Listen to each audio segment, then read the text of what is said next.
Mwezi wa bwanji amala wanzanga kuna lwose mwene muli. Cliff Kinyama. Ya, zulo nabwera pompano. Kuzafoto kuzankani kuzana activism zatu. Agape Kombe za kumangidwa kwake. Koma ndina foto kuzaonera kuti chifukwa cheni yene yomwe amu mangira sindi kuchiziwa. Now, ndizona Agape Kombe wamangidwa. Ndipo ali pa Lingazi Police Station. Zifukwa zake ndi izi. Aganizidwa kuti anayipisa mbiri ya lawyer Edgar Kajere. Anayipisa bwanji mbiri imeneyi. Ambiri mwina mukutha kuziwa nkhani yokhuzana Tabitha Chawinga against Centenary Bank. Nkhani imeneyi ili mabwalo a milandu. Chinachitika ndi chani? Tabitha Chawinga 2001 anagula malo kwa mai ndi bambo Tembo. Kudzenza uko malo amenewa anagula 37 million. Pogula malo tukulupira kuna kuti anzathu ngati ochukawa monga abize komanso nimene zimenera kukhalira anapanga involve lawyer amene ali Edgar Kajere. Ntchito ya lawyer tukuiziwa wina liyese amakhala kuti aonesese aunikire business yomwe ikuchitika pa nthawi imeneyo kunena kuti ndi yabwinobwino. Amafufuza lawyer.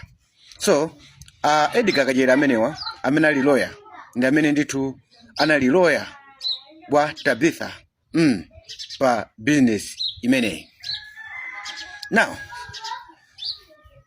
agula malo acha chine chose chatheka bwinobwino. Tabitha anayamba kumanga manyumba yake. Malo amene anagula pali manyumba okwanira 5. Zima building zomwe zina imeneyo. Koma Tabitha atafika ataona malowa anamangapo ma high standard manyumba yake. Anamanga paka na ndithu kumaliza manyumba awo kufikira ponena kuti atenant ndikulowa. Mukuziwa nthawi yomwe imatenga kunena kuti munthu amange malize paka na ndithu ma tenant alendi alowe manyumba amenewa ni nthawi yatali kwambiri. Zonse zinachitika sipanapangidwe claim ina iliyonse. Koma manyumba atatha kufikira kunena kuti mukulowano a tenant kunabwera Centenary Bank. Centenary Bank ndi mene inazabwera uzapanga claim malo amenewa unati malo amenewa mwini wake amene anali pamenepa anali ndi ngongole ndi Centenary Bank. Ngongole ndithu yokwana 20 million if not 20. So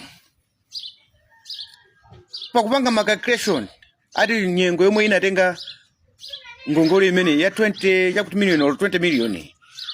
Now Centenary Bank itawerengesa imanena kuti ngongole panopa yafikano 60 something million. So atandira nkhani imeneyi Tabitha Chawinga inamusongoneza. Komanso tikumbusani Centenary Bank popanga claim malo amenewa pa ngongole ya 20 million. Ndikunena kunena kuti ndalama zake zafika 60 to 60 million.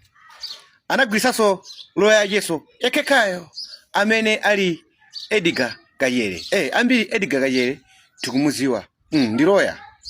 Komanso ambiri so atha kumuziwa lawyer amene ndi mmodzi mwayo amene anaimba ndithu nyimbo Edgar and Davis. Achina wazerezeka cha munthu wake ndi amene.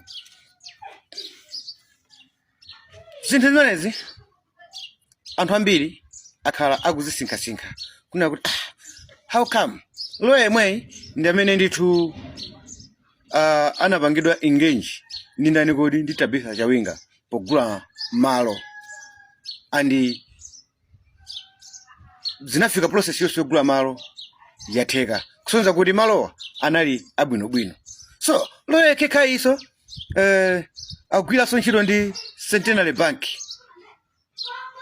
kuwapezeraso malo ajawo zifukwa zona kuti mwinacho amene anali pamenepo amene ali mwinacho amalo ogulisayi ali ndi ngongole. Zinachitisa anthu kulankhula ambirimbiri ena nkhani akuiziwa. Nimakhulupiraso lawyer Alexius Kamangira anakamba za nkhani imeneyi zokhuzana ndithu mulandu umenewu wapakati pa Tabitha Chawinga komanso Centenary Bank. Now Tabitha Chawinga ali ndi anthu amene mapatina ake. So mapatina amenewo anatenga nkhani kukamupakana inakafika ku Justice and Equity amene ali mtsogoleri wake ndi Agape Khombe. So Agape Khombe amene analemba kalata yokhuzana ndi mmene anadandaulidwira zokhuzana pa kagulitsidwe kapa malopa kunena kuti mabungwe alowerereko. Ndiye kalata imene adalemba bambo Agape Khombe anamupasira mzake anampasira amene ndithu ali mapatina awawa amene anafikisa nkhani kwa Agape Khombe kunena kuti amuonese Tabitha kuti ngati kuli koyenerera kuti kalatayi ayipange proof kuti ipite kwa Edgar Kajere amene ali lawyer. So Tabitha Chawinga asanapange proof, I don't know kalata anayiona yochokera kwa bambo Agape Khombe kasana yone mapatina kana kafikisa kasana fikise, inapezeka kuti chikalata chija chapanga secret pa social media.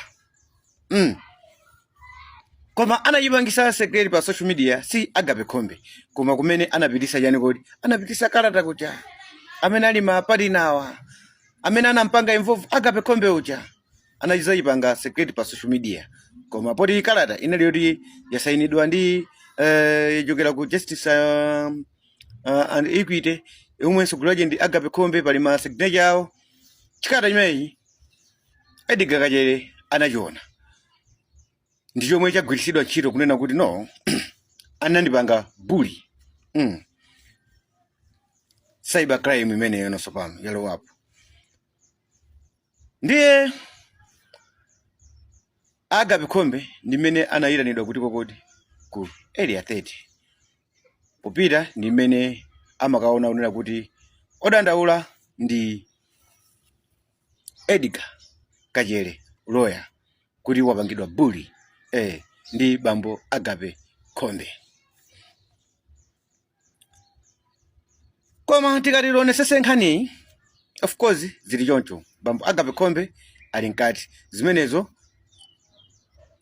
court ya malamulo izikakhala ikuunikira both side. Ina as a Christian ndikumatha kumazifusabe ndini mafuso kuti kodi lawyer amene cheni ndi chani.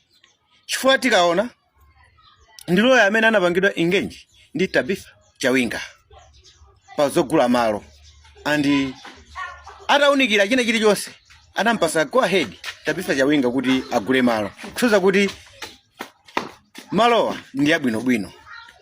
So lawyer kekaiso akupangidwaso ndi lawyer wa Centenary, akupangidwa engage so ndi Centenary Bank kupangaso claim malo okhokawa kuna kuti malowa mwina jamene anali pamenepo anali ndi ngongole zomwe zikundabwisa kuti kodi Edgar Kajere amene lawyer amene nthamwe anapangidwa ndi engage ndi Tabitha Chawinga player wathu okondedwa sana ziwe za zimenezi kuti malo amene afuna kugulidwa awa pali ngongole yokwanira 20 million. Zimene sana ziziwe nanga zimene ziloya amene waziziwa liti kunena kuti malo okhokawa amene anapanga anampasa go ahead Tabitha Chawinga kuti agule kuti ndi abwinobwino waziziwa liti kunena kuti pali ngongole. Komanso ndiloya kekai amene agulitsidwaso ntchito ndani kuti ndi Centenary Bank zomwe kwa ife sindikuziwa malamulo kuti amayenda bwanji sindingaweruze, koma pakungoganiza kwanga ndikuona kuti apapa sipanayende bwino. Zikuoneka kuti lawyer amene ndithu pali chinthu china chake chomwe akuchita chomwe chikuonesa kuti chitha kukhala chonena kuti kunali ali ndi njira zomwe ankafuna kumbera Tabitha Chawinga. Kuganiza kwa ine ndi choncho. Nafeso mumva kuti alisumira ku area 30 koma wani maganizo anga Griff Chinyama.